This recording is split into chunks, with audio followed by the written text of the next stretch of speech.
guys, welcome back to Storytime with Amanda.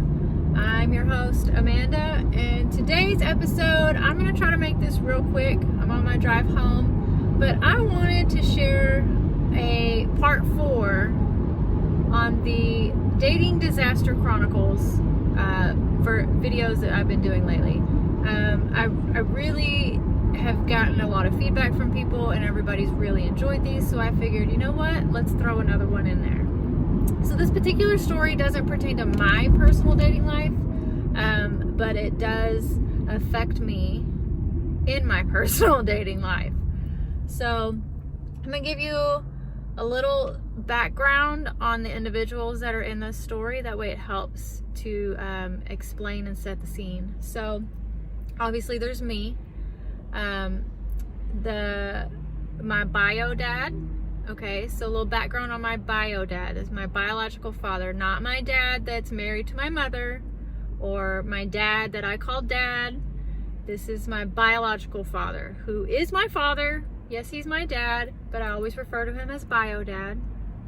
Anyways, and I love him to death. He's my bio dad. I mean, like, I'm pretty much like him. So I met him. I didn't meet him until I was an adult. So we don't necessarily have the normal father-daughter relationship. It's more of a father-daughter as adult friends kind of relationship. So it's not really like, you know, the cute lovey-dovey, oh, I love my dad kind of thing. It's more of a, hey man, you know, kind of thing, okay? And then the other person that is involved in this story is one of my old best friends. We're no longer best friends. That's a whole different story that I will probably never get into. Because this story takes place back in 2003, 2004 time frame. So we're looking at 16, 17 years ago, okay? So let me set the stage. I'm an adult living in my own place with my fiance. He's actually about to, at this time of the story, he is taking on a new job with FEMA, where he's going to be on a 6-month contract working in a whole other state. And I, at the time, had just lost a job, was suffering from a severe depression, and was currently working like temp jobs trying to find a permanent job, right? Like, they're just, at the time, the economy was really bad. Jobs were just not readily available. So temp jobs were pretty much all that was going on. So that's what I was doing. Anyways, when this contract job came up for my fiance, he thought it would be a really good idea for my dad to move in with us because, one, it was going to help with me not being home alone, because he was really worried about me being home alone all the time because he was always there. You know, we'd been living together for 4 years at the time. And 2, he was really concerned with my depression at the time, and he was trying to keep a healthy tab on it, I guess you could say. And having my dad move in with us, or with me, was going to give him a secret in, I guess you could say, right? Which I was fine with. Didn't bother me. I totally understand, right?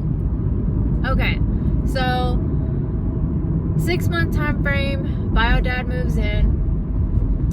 2 months into this, my bio dad and my neighbor are sitting on the front porch every day, right? And I had just started a actual permanent job. I got offered a permanent job that I really liked. It was really different from what I had been doing before. So as you can imagine, there was a lot of, you know, stress involved, and, you know, I was mentally drained every day. I was physically drained because I hadn't been used to working for a while, like a steady job. And then with depression, if any of you have ever suffered from depression, you know that everything is extremely draining, right? So there was a lot of stuff, a lot of moving parts. But I had noticed for a couple of days that they would be out on the front porch chit-chatting or whatever. She'd be having a cigarette, and he'd be, you know, drinking a giant cup of tea or whatever, you know. Details don't really matter at this point. But, like, at the time, it wasn't registering with me, like, fully that the two of them were, like, way too friendly, right? Like, it just wasn't registering. So I'm sure y'all are seeing where this is going, right? So at one point, I come home on a Friday after work. I've been working all week, extra hours on top of that, because I'm trying to learn this new job. And I come home, and I discovered that there were some things in my bedroom that had been moved around. And, like, things had been moved to a point that I noticed stuff was missing, okay? Now, we're all adults, right, that are watching this video. Or at least I hope we're all adults that are watching this video. I was an adult over the age of 18 who was in a consensual relationship, but I was not ready to have children. So you can imagine that I would have several forms of birth control in my house, right? That included condoms. Well, I came home this Friday and the condoms were missing. My fiance wasn't there, and I know I didn't use them. So at this point, I'm like, I got 2 guesses as to who took them, and I want to know who took them because there's only 2 other people that got a key to my house. Bio dad and friend, who happens to be my neighbor upstairs, okay? So anyways, long story short, because there's really not a whole lot in the long story details, they're sitting on the front porch when I noticed this, so I decided I'm gonna go confront them. So I go out there, and I just, like, try to jump in the conversation and be all like, you know, how was your day? How did the kids go? How are the kids today? How was work? Blah, blah, blah. And the 2 of them are being all, like, weird and smirky and acting all funky with each other. And I was like, okay, this is going to get real awkward because I don't really know how to ask this question. But at the same time, like, I don't really know how to, you know, not be nosy in your personal business. But could you just replace what you borrowed from me? Or what you... Really, you didn't borrow it because you're not giving it back. Because I sure as hell don't want it back. I'm going to need y'all to replace that because I don't want to have to explain anything later. And then I'm going to need y'all to make a phone call and explain to someone else as to why it had to be a whole new box, right? Because there was a certain count in there when my fiance left, and he made sure he knew what that count was because, I mean, there was no reason for him to not trust me, but I mean, he was 6 states away, for Christ's sake. Like, we were 21, 22 years old. Like, okay, fine, I get it, you know? Like, how am I supposed to explain that? Oh, my dad took them. He's not gonna believe that. So, anyways, long story short, not only...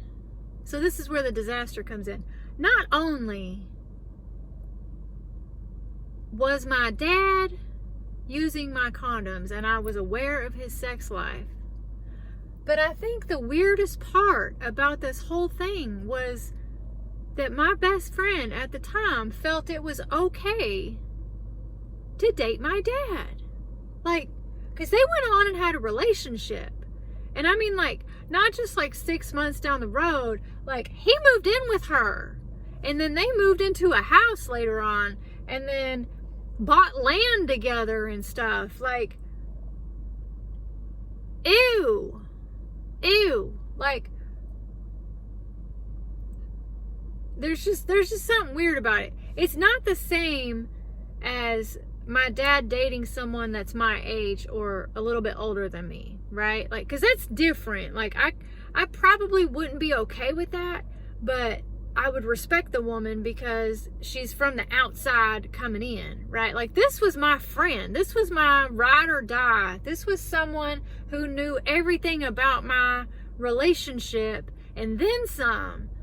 And she thought it was okay. Like, she had the audacity to think it was okay.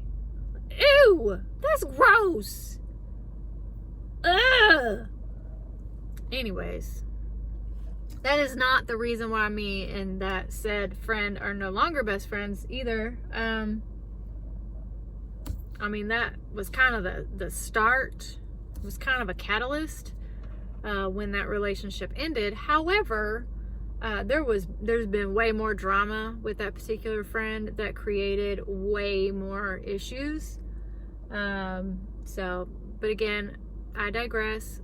Won't get on that topic. Definitely will never share the details of that story. But I wanted to share that with y'all today. So have y'all ever had a scenario where you had a friend that I wish an MFer would have? Like, I wish a heifer would is what I wanted to say. Really what I wanted to say was something else that I can't say on here. But, like, you ever had that scenario happen where someone just really thought that it was okay? Like, they had the audacity to think it was okay. Like, no, not okay. So, if you did, leave it down in the comments and tell, share the story along with me, because I mean, I've run across a lot of scenarios where I ask myself daily, I wish a heifer would, but that was one that was par for the course, man. That took me by surprise. So, anyways, I'm gonna get out of here because I gotta go get my little one I gotta go pick her up. But in the meantime, y'all stay sane out there. Try to spread kindness like glitter, and don't be a grown man bully this week. Bye.